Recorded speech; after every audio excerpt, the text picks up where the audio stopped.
They say loyalty is everything in business. What they don't tell you is how quickly it can turn into your greatest weakness. The hum of the office fades into the background as I sit at my desk, staring out over the city skyline. This view is supposed to be mine, not just the literal one outside the floor-to-ceiling windows, but the metaphorical one. Success built brick by brick with someone who once felt like family. Ryan Harper and I started this company together 5 years ago. Two idealistic kids fresh out of college, fueled by caffeine and dreams too big for our wallets. Back then, we were unstoppable, or so I thought. I remember those early days vividly, the late nights huddled around a folding table that served as both workspace and dining room, scribbling ideas on napkins when we ran out of paper. It wasn't glamorous, but it was ours. Every milestone felt earned, every win shared equally between us. At least, that's how it seemed. People always said I had a knack for problem solving. When our first major investor pulled out last minute, leaving us scrambling to make payroll, I found a way to stretch what little cash we had until another opportunity came through. When our flagship product launch hit a snag because of a coding error no one else could fix, I stayed up 72 hours straight debugging it myself. I never asked for recognition. I didn't need it. Seeing the team succeed was enough.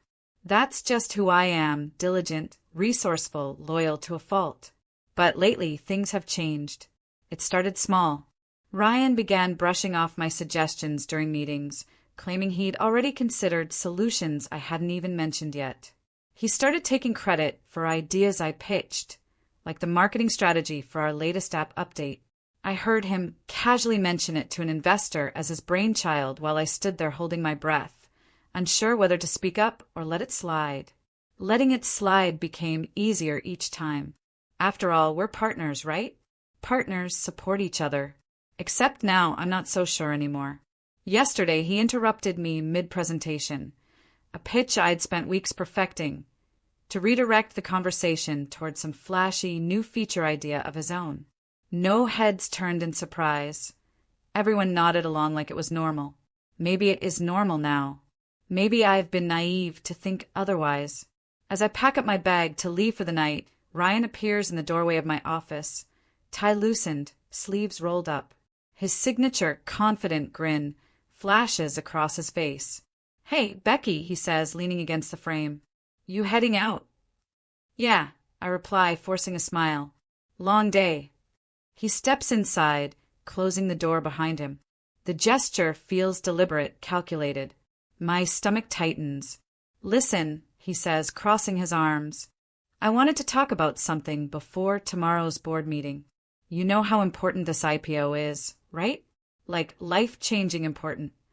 I nod slowly, already bracing myself for whatever comes next.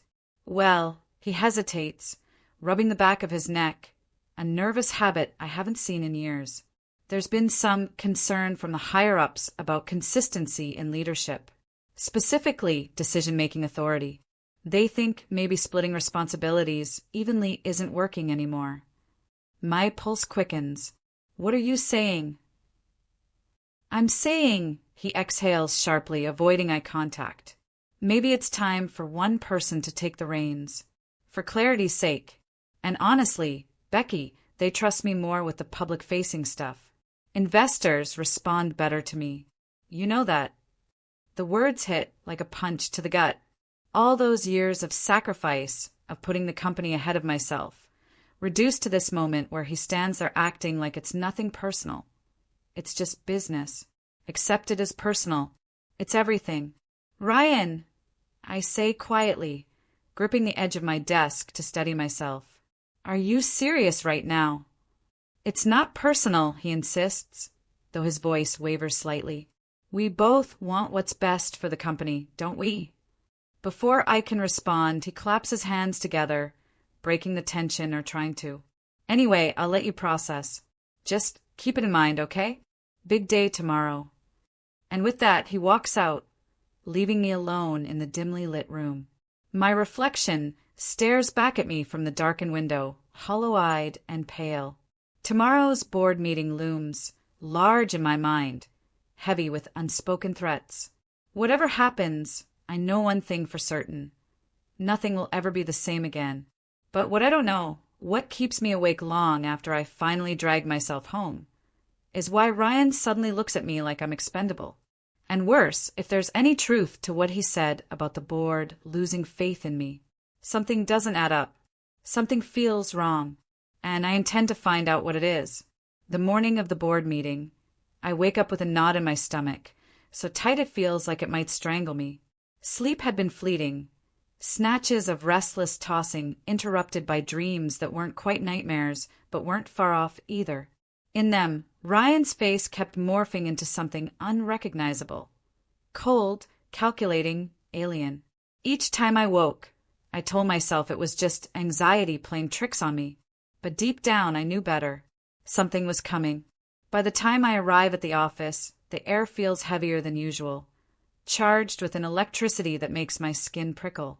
The receptionist greets me with an awkward smile before handing over an envelope marked confidential. Inside is a single sheet of paper summoning me to an emergency board meeting scheduled for 10 o'clock sharp. My name is typed neatly at the top, followed by terse instructions to bring all relevant financial documentation. Relevant financial documentation? A chill runs down my spine. What could they possibly need from me? I've always dotted every I and crossed every T when it comes to company finances. Still, doubt creeps in, whispering insidious thoughts I can't silence. Did I miss something? Overlook a detail somewhere along the way? When I step into the conference room, the atmosphere hits me like a wall. The board members sit stiffly around the table, their expressions unreadable masks. Ryan stands at the head of the room, his posture relaxed, almost smug. He doesn't look at me as I take my seat. Instead, he busies himself arranging papers in front of him. His casualness infuriates me more than anything else. This isn't some routine discussion. It's a tribunal, and I'm the defendant. "Thank you for joining us, Becky," says Mr. Patel, the chairman, his tone clipped and formal. "We called this meeting to address serious allegations regarding your handling of client funds." My heart stops. What allegations? I ask, my voice trembling despite my best efforts to stay calm. Ryan finally looks up, his eyes locking onto mine with a cruel intensity. "Becky," he begins, feigning regret, "we've uncovered discrepancies in several accounts under your oversight. Large sums unaccounted for. Transfers made without proper authorization. It's troubling." I stare at him, incredulous. "That's impossible. I didn't."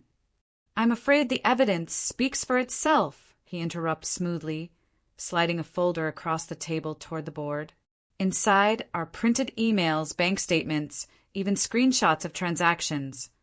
All forged, all meticulously crafted to paint me as the villain. My hands shake as I flip through the pages, searching desperately for any sign of tampering, any clue that would expose the lie. But there's nothing. Whoever did this knew exactly what they were doing. "This is insane," I mutter, slamming the folder shut. "You know me, all of you. Do you really think I'd risk everything we've built together?" No one meets my gaze. One by one, they glance away, uncomfortable but unwilling to challenge Ryan's narrative. Even Mr. Patel avoids looking directly at me as he clears his throat. Unfortunately, Becky, the evidence is damning. Until this matter can be resolved, we have no choice but to relieve you of your duties. Relieve me of my duties. The words echo in my mind, hollow and final. They're firing me, not just from the job I love, but from the life I've poured my soul into building. I open my mouth to protest, to scream that this is a setup, but the words catch in my throat. What good would it do? They've already made up their minds. As I gather my things and leave the room, I hear Ryan's voice behind me, low and deliberate. "For what it's worth, Becky, I tried to protect you. But sometimes people dig their own graves."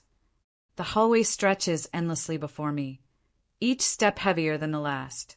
By the time I reach my car, tears are streaming down my face, blurring my vision. I collapse into the driver's seat, clutching the steering, like it's the only thing keeping me grounded. Betrayal burns hot in my chest, a wildfire consuming every shred of trust one ever had in him, in all of them.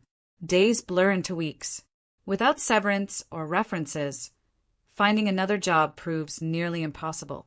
Bills pile up faster than I can pay them, forcing me to sell pieces of my old life. Furniture, clothes, keepsakes I swore I'd never part with. Eventually, I move out of my apartment and into a tiny studio unit on the outskirts of town, its cracked walls and flickering lights a stark contrast to the sleek office I used to call home. But the worst part isn't the money, or even the humiliation of being labeled unstable and untrustworthy. It's the isolation.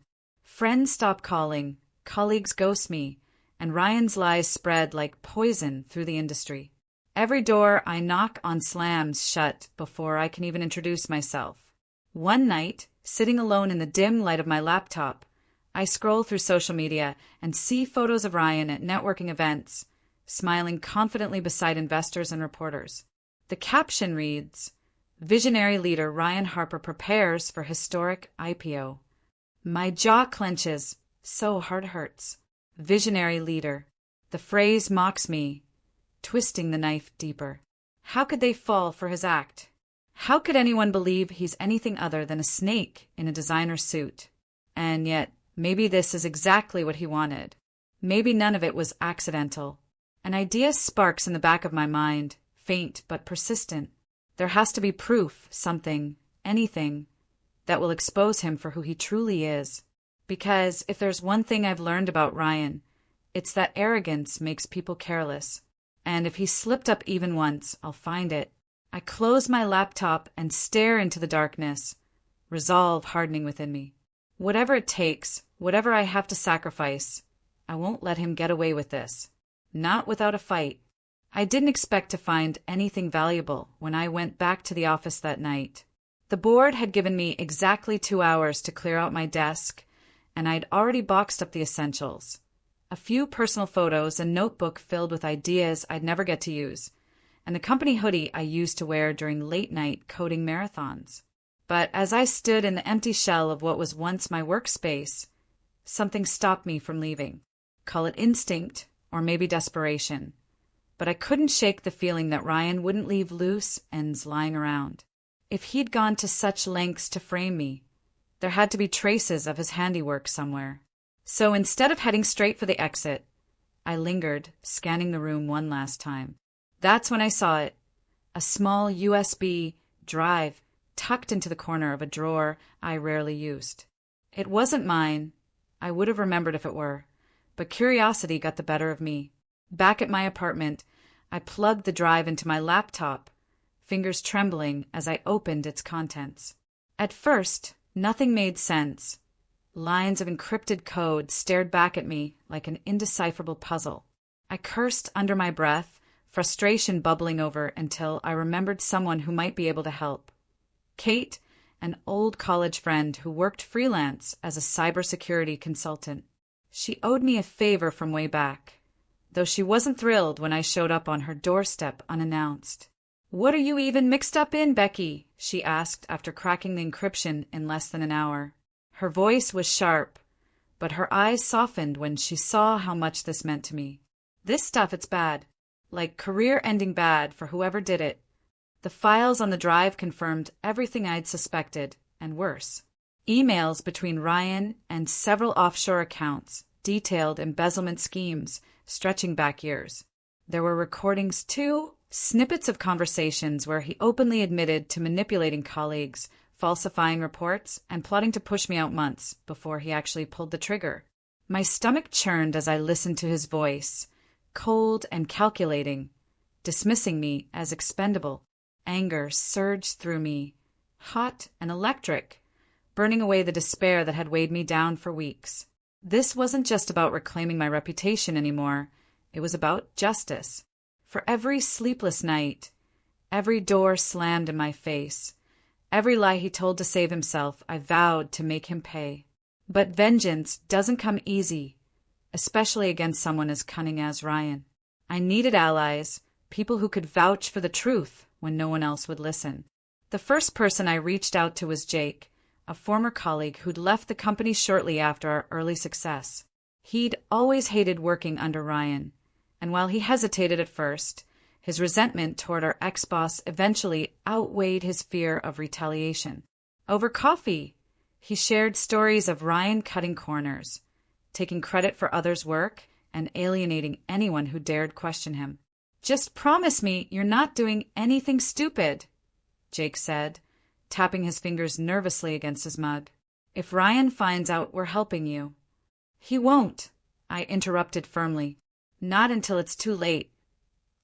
Next, I reached out to Priya, another former team member who'd been quietly sidelined after speaking out against Ryan's micromanagement style. Unlike Jake, she agreed immediately, eager to expose the toxic culture he'd fostered. Together, we compiled testimonies, piecing together a narrative that painted Ryan as the fraud he truly was. Each story added fuel to the fire brewing inside me, strengthening my resolve. Meanwhile, Kate continued digging deeper into the data, uncovering more incriminating evidence, including emails revealing secret negotiations with rival companies. Apparently, Ryan had been planning to sell off key assets of the startup once the IPO went public, leaving investors holding the bag. The revelation hit me like a punch to the gut. Not only had he betrayed me personally, but he was willing to destroy everything we'd built just to line his own pockets. The closer I got to unraveling Ryan's web of deceit, the more dangerous things became. One evening, while remotely accessing the company's internal server to retrieve additional documents, I triggered an alert. My heart raced as I watched security logs update in real time, showing someone actively tracing the breach back to its source. Panic set in, but I forced myself to stay calm, erasing my digital footprint step by painstaking step. By the time the trace reached a dead end, sweat soaked through my shirt, and my hands trembled uncontrollably. It was a close call, a reminder that Ryan wasn't just arrogant, he was smart and ruthless. If he caught wind of what I was doing, I didn't want to think about the consequences. Still, I pressed on, fueled by equal parts fury and determination. Every piece of evidence brought me closer to the moment I'd been dreaming of, watching Ryan crumble under the weight of his own lies. But there was still one missing piece, the final blow that would bring him to his knees. That's when it hit me, the IPO ceremony. The live stream event designed to showcase his genius to the world. What better stage to unveil the truth? As I sat alone in my dimly lit apartment, drafting plans and rehearsing scenarios in my head, a single thought kept circling back. This isn't just about revenge. It's about proving that loyalty isn't weakness, it's strength. But as confident as I felt, doubts lingered at the edges of my mind. Could I really pull this off without getting caught? Or was I walking straight into a trap of my own making? Only one way to find out. The day of the IPO dawns cold and gray, the kind of morning that feels heavy with anticipation. I wake before sunrise, my body tense but alert, like a runner poised at the starting line. Today is the culmination of everything I've worked toward since that night in my apartment, staring at encrypted files and vowing to take Ryan down. There's no room for doubt now, only focus. By the time I arrive at the venue, the atmosphere buzzes with excitement. Reporters mill about cameras flashing as attendees file into the grand hall where the ceremony will take place. On stage, technicians adjust lights and microphones while screens display looping graphics promoting the company's bright future. It's almost poetic, the perfect facade for Ryan's empire of lies. I blend seamlessly into the chaos, dressed in plain black pants and a hoodie emblazoned with the logo of the production team hired for the event. No one questions me as I move through the crowd, clipboard in hand, pretending to check equipment setups. My heart pounds so loudly I'm sure someone will hear it, but I keep my expression neutral, my movements deliberate. Kate had done her part earlier, embedding the incriminating footage into the live stream feed. All I have to do is trigger it at the right moment. Simple enough, if you don't count the fact that failure means exposure, arrest, or worse. I push the thought aside.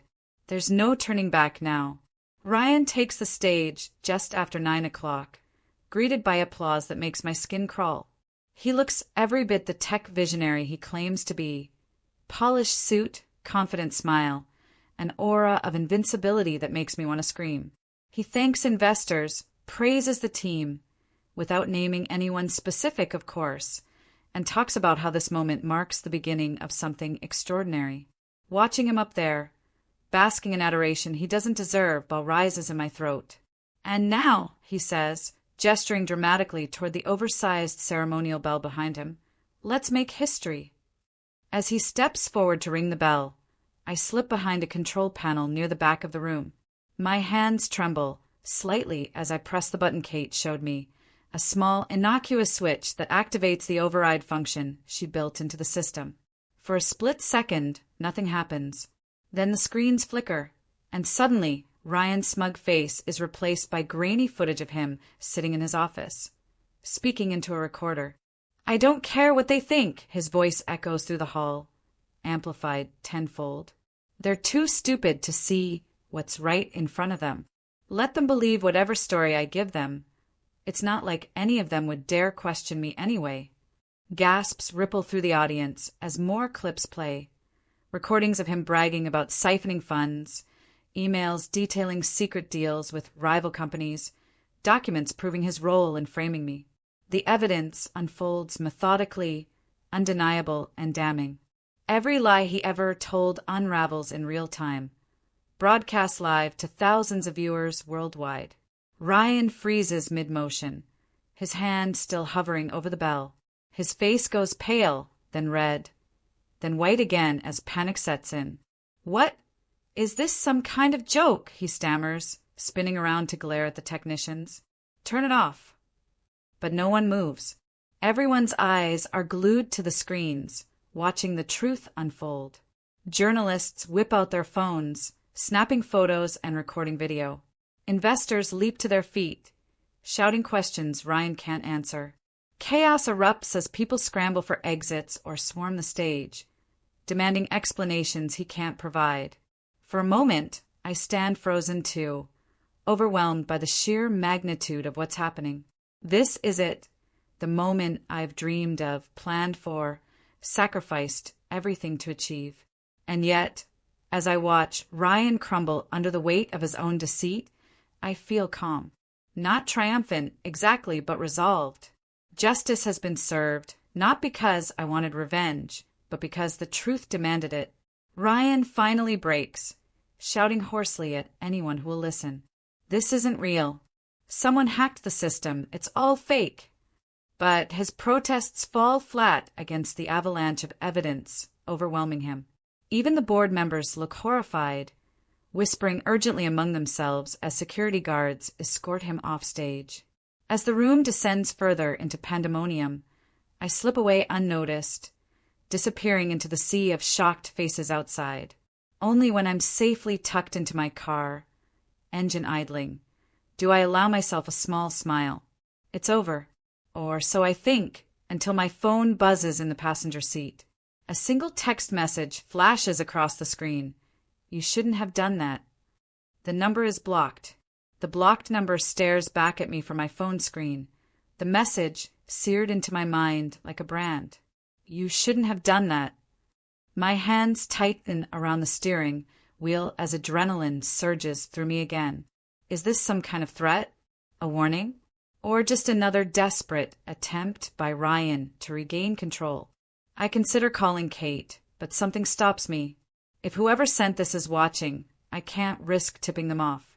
Instead, I drive straight home, parking in the shadows of the garage and sitting there for what feels like hours, staring at the blinking cursor on my phone. The silence presses down on me, suffocating and heavy, until finally I force myself to move.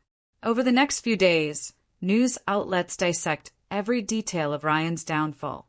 Lawsuits pile up: embezzlement, fraud, breach of fiduciary duty. Investors file class action suits, former employees come forward with their own stories of mistreatment, and regulators launch investigations into his dealings with rival companies.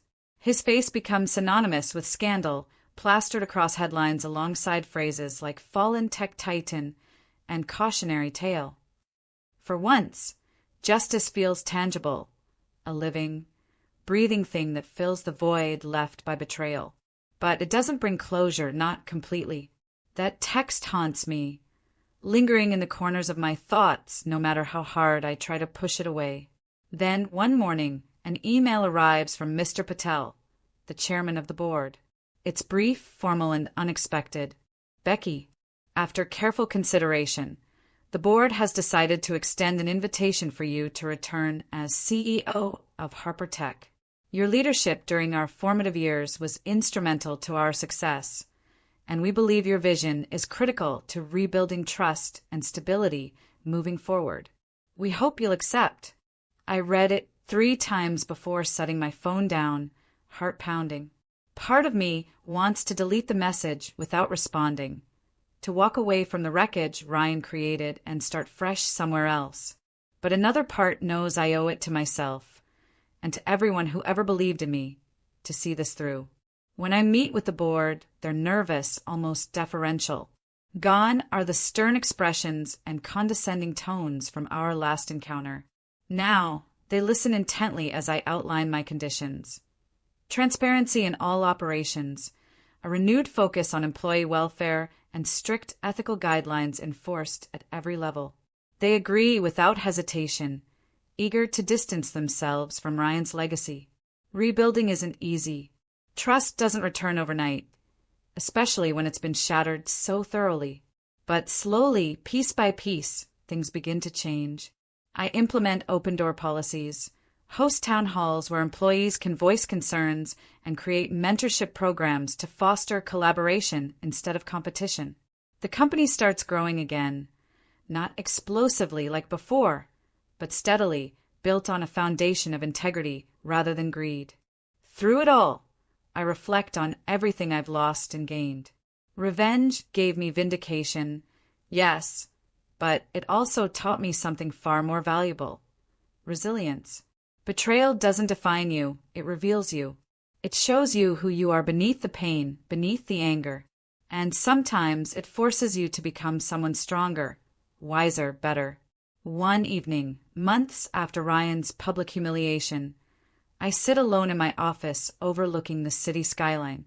The lights stretch endlessly before me, twinkling like stars scattered across the horizon. For the first time in years, I feel at peace.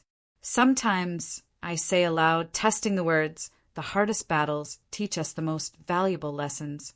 Trust isn't given, it's earned. And when someone betrays that trust, it doesn't define you. How you respond does.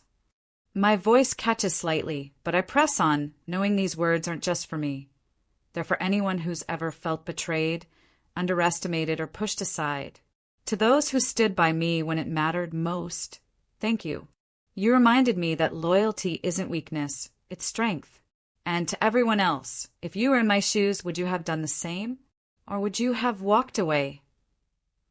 The question hangs in the air, unanswered. Outside, the city buzzes with life, oblivious to the quiet victory unfolding within these walls. But I know the truth. Justice may be fleeting, but empowerment lasts forever. And this time, I won't let it slip through my fingers.